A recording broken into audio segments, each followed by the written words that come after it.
How are we doing, Mandy? Hi, I'm good. How are you? I'm good. Let's talk a little bit more about what's been going on with you lately. How's everything been going at home, work, kids, everything? Well, it's getting there, getting a little bit better, but it's not where I want it to be. Explain a little bit. Why isn't it where you want it to be? Well, I just want my past to stop affecting my present, as in, I want to take my trust issues, and, I don't want to have my past trust issues have such an effect on, the people I love, my family, my kids, my close friends. They're getting in the way of relationships. Yeah, That's what it it sounds. just seems like the trust issues that I have from the past it's having such a long-term effect on how I feel or how I react to certain situations. All right. Can you give me an example of some situations that it affects? Yeah, just for example, I got into an argument with my fiance at the time, who's now my boyfriend, but it was an argument that because of my trust issues that I had in the past, it turned into me sleeping on my daughter's couch for almost a month, and I haven't talked to my oldest son, and God knows how long, because of the way I react in situations. Okay. So now, you said that he was your fiance and now boyfriend. How did this take a step back? It was because of the argument you had, or was it issues piled up, or? Well, it's just, I hate to put blame on it, but it's kind of my fault. It's because every time the slightest little thing happens, I get taken back to, the past, and I react as if I'm still in the past, and it just has such an effect on now that the littlest thing, I get up and I run away. So how do you expect your fiance to react to you when you act that way? Well, if I was him, I would have ran away a long time ago, but how do I expect him to act? I expect him to give up on me, but he hasn't. So you feel that he's kind of holding on for you? Yeah. Do you want to, sounds like you kind of want to be giving that back to him, like giving him a better reason to hold on other than... I would like to do my part in that, but I don't know how to, because of all my past issues with the trust, and I just always thinking that somebody's against me, and in reality they're just trying to do everything they can for me. So you see yourself running away from these people that are trying to help you. Mm-hmm. How does that make you feel when that happens? Well, at the time, I see them, I do it because I see them out to get me or out to hurt me, and then I think back on it and look at the situation, and I just realize that, and they're trying to do everything they can for me, but in my mind at the time, they're not. So I want that to change, but it's like during that specific time, I can't help it. Okay, I see. What would you like to start doing to start stopping chasing people away? Well, I guess I have to kind of stop jumping to conclusions and kind of think before I speak or act, instead of jumping to the conclusion that they're out to get me or out to hurt me, and I want to realize that they're trying to help me. So what do you find yourself thinking? Like, do you catch yourself when it's happening, or No. you don't realize it until... I don't realize it until afterwards. So you want to begin realizing when you're doing it instead of afterwards. Yep. Okay, so we're gonna work on this. We're gonna put together a plan. We're gonna take action on how to stop screwing yourself over, so to speak. What do you want specifically? Give me your perfect ideal situation. Like, if you woke up and your life was fixed, tell me. I just want to have a great relationship with my children. Right now it's just, I'm not talking to my oldest son, so there's number one. I want to build my relationship back with my oldest son. I want my daughter to realize that I appreciate what she does. I want, to be able to spend more time with my kids. And I also want my boyfriend to stop having to always chase me, and I'm always putting him in a situation where he has to chase me, and I want to kind of get away from that. And in order for all of that to happen, your trust issues need to be addressed, correct? Correct. Okay. Go into a little bit. Why are you and your son not talking? When was the last time you spoke? Last time we spoke is actually last Christmas. Last Christmas. So almost a year ago. Almost a year ago. Wow. So how does that make you feel?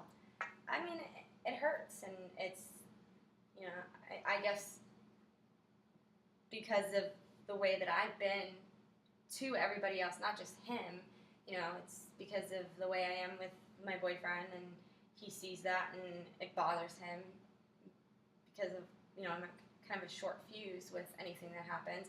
That bothers him, and it just it took off from there. He didn't like the way I had talked to my boyfriend, or didn't like something I had said, and we haven't talked since then. So the way that you and your boyfriend interact has put a shield between you two. Yeah, he doesn't like the way that I treat him. So perhaps a derivative before you can heal your relationship with your son would be to heal your relationship with your boyfriend. Mm-hmm. Okay. So you mentioned you were living on your daughter's couch for a little while. Are you back at home? I am. I'm back at home as of 2 weeks ago. Okay, this is good. So are you two working on things? Are you going to separate therapy? Yeah, we're trying, and I'm trying to not attack him for certain things. Like if I have a bad day at work or something goes wrong, I'm trying not to take that out on him, or if he says something, I try my best not to take it the wrong way or blow it out of proportion. So you're starting to be a little bit more cautious. Trying to. Okay. So is that something that also needs to change, like the way that you take things out on people, or maybe some of the feelings that you have maybe toward your son? Do you feel that you deflect those a little bit, like in your work habits or in your relationship habits?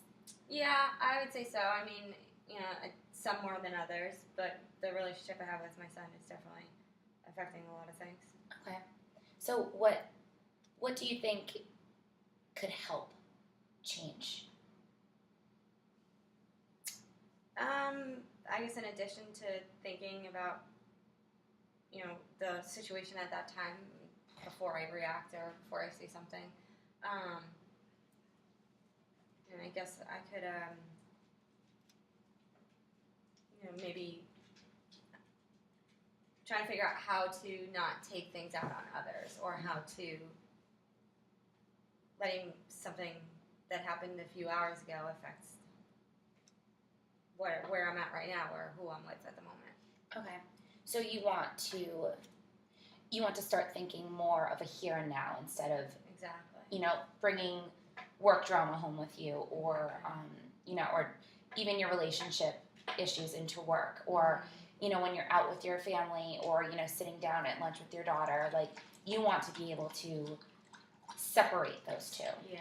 Okay. So what I want to do, I want to help you redirect your thinking into maybe saying, okay, like I'm being frustrated with something else at work, and I'm I was already frustrated today. With my boyfriend. How do I not combine the two? I want you to start thinking in kind of like a more of a one-dimensional way of tackling one problem at a time instead of letting them all merge together and making a bigger problem. Does that sound like something? Sounds like definitely a start. Sounds like a start. All right, well, that's good. That's what we need. We definitely need to get you started on that because, before these trust issues of yours and, the way that you fly off the handle and the way that you react to your family and your boyfriend can really result in one or all of them just saying, you know what, we give up. I'm sure that the people that around you expect more from you, and you should expect more from yourself. What I would like to ask you is we've talked a little bit about how work and the relationships that you're in and your family, do they all share a common trait? Maybe something that might trigger you? Well, I guess for the most part, I mean, where it all stems from is I feel like I'm being taken advantage of. Okay. I feel like that, you know, I'm always the bad guy, Okay. even at work or at home or, you know, it's with my children. It's like they're quick to blame me and you know, make it seem like their father is doing a better job than me, or like, you know, if my boyfriend or fiance at the time, you know, I sometimes feel like, you know, he's comparing me to other people. You feel inadequate. Mm-hmm. So this would be an example of you feeling inadequate. So how we're going to do is we're going to work on a way for you to be more reactive as opposed to defensive and shutting off. You know, when you become more reactive to these types of scenarios and these situations, you will start to see these changes, and the people around you will start to see these changes. I'm sure at this point, at 53 years old, that 53, right? Mm-hmm. You know, they expect certain behaviors from you, and they expect, you know, okay, we're going to. It's like I can't go there with my mom or my girlfriend or, you know, my boss, because she's going to react this way. When you start reacting in a different way, people will start reacting toward you differently as well. And you'll see those changes start happening. Mm-hmm. So let me paint you a picture. A keg blew at work and you have to change it. You can't find your bar back. Before you got to work, you had a blowout with your boyfriend. And now your daughter is getting on your back about how I did all this stuff for you, Mom, and now you're not appreciating me. You have 3 core factors working in cahoots to frustrate you. It's like the world is on its axis. Tell me how you would react. See, I mean, what I want to change is the way I would react, because in my head right now, with you saying all that, it's like, you know, why am I the one that's stuck doing this? Like, you know, I would be there to help somebody else. Why is nobody helping me in this whole thing? Okay. You know, it's with the keg blowing, it's like, you know, there's so many other people around. Why am I the one that has to do this? Or, you know, with my daughter and, you know, her not appreciating, she doesn't realize what I do for her. And, you know, so it's like the way I react to it, I know it needs to be different. Okay. Do you feel that if people were a little bit more receptive to you, this would be like it would help your behavior change? Yeah, I think so. How about your communication with these people about that? You know, why don't you go grab the bar back that's outside having his 10th cigarette break of the day? Or, you know, let your daughter know, like, I do really appreciate you, and, you know, just make it a point to, like, show her, tell her that you appreciate her. Or, I guess I've more shut down and have shut down in the past, and I think that maybe if I open up a little bit more, it would help. Okay, so that's a good goal to add to your list, is, you know, being able to communicate more effectively and be a little bit more, like, showcased on how amazing that you find everybody in your life that does help you, or how amazing that you find everyone who has helped. Yeah.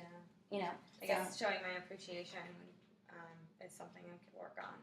Right, so showing appreciation and working on being more receptive to the world being on its axis, as in, sure, it could be with everything going on with the kids' work, everything. So, I mean, we can definitely use that as a starting off point. I mean, the fact that you know these behaviors of yours are affecting your whole life, and that you want to start changing is already a better start than most people. Yeah, I just have to, in that moment of time, I just have to kind of, you know, remember what we talked about and not just automatically jump into how I've been. You could, I mean, yeah, exactly. You could very well still be stuck right now, but we're gonna work on getting you unstuck, and we're gonna start moving forward. We're gonna start helping your life get back together. Do you have any questions for me today? No, I mean, I just have to, again, remember how to, or try and remember how to react in these situations rather than how I have been, and kind of just a way to remind myself. As long as you can remember that your natural reaction, how you've been reacting every single day for the last 53 years, is why you're in this position.